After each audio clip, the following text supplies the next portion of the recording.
నమస్తే ఫ్రెండ్స్. ఈరోజైతే మా పాప పింకీ పాప వస్తుంది బెంగళూరు నుండి. నేనైతే పోలీ చేయాలనుకున్నా. ఇలా బ్యాళ్ళు ఉడకబెట్టి బెల్లం వేసి ఇలా అయితే పూర్ణం చేసుకున్నాను. ఇప్పుడు పోలీలు ఎలా చేసుకోవాలో చూపిస్తా. ఇక్కడైతే రసం పెట్టాను. వాళ్ళు వచ్చేసరికి భోంచేస్తారని నేనైతే ఇప్పుడు చిరోటి రవ్వ వేస్తున్నా.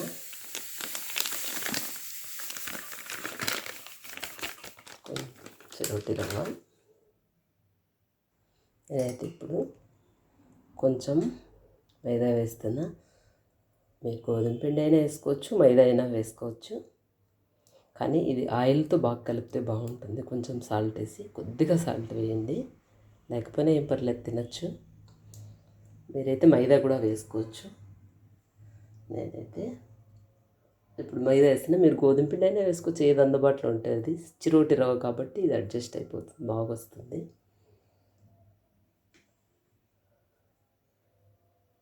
మీరు ఎట్లా చేస్తారో కామెంట్ చేయండి నాకు.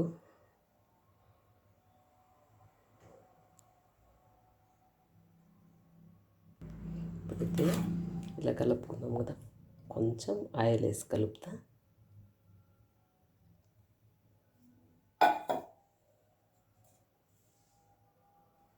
ఫస్ట్ ఆయిల్ వేసి కొంచెం కలుపుకున్నాం కదా, ఈ విధంగా.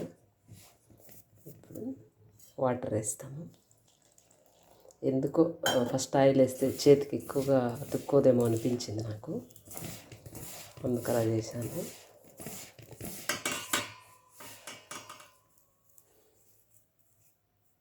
కరెక్టేనండి, ఫస్ట్ ఆయిల్ వేస్తే కొంచెం అతుక్కోవడం లేదు, ఈజీగా వచ్చేస్తుంది ఎక్కడిదక్కడ. కానీ నేను ఒక్క వీడియో తీస్తున్నా కదా, వీడియో వల్ల నేను ఇది గట్టిగా అనలేకపోతున్నా. కనీసం గిన్నె పట్టుకోవాలి కదా. నేనైతే ఫైనల్గా ఇలా కలిపానండి. కానీ ఎక్కువ ఆయిల్ పడుతుంది, పోలీలైనా కూడా ఎక్కువ ఆయిలే పడుతుంది. అమ్మో బాబోయ్, ఇంత ఆయిల్ తినకూడదు. కానీ చిరోటి రవ్వ కొంచెం మెత్తగానే ఉంటాయి పోలీలు, నేను తగ్గించేసాను. ఇంకా ఏది టైం లేదు, ఆయిల్ బాగుంది. మొత్తానికైతే ఇలా వచ్చింది. ఇంకా హ్యాపీగా మనం పోలీ చేసుకోవచ్చు.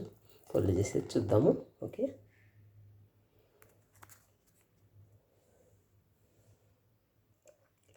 నేనైతే ఫస్ట్ న్యూస్ పేపర్ వేసాను. ఆయిల్ అయినా కూడా దీనికి మెత్తుకుంటుంది, మళ్ళీ ఈ బల్ల కడగాల్సిన అవసరం లేదని ఇప్పుడు దానిపైన అరిటాకు వేసుకున్నాను. పోలీ బాగా వచ్చేదానికి ఇంకొకటి పైకి తీసుకుంటాను, చూపిస్తా.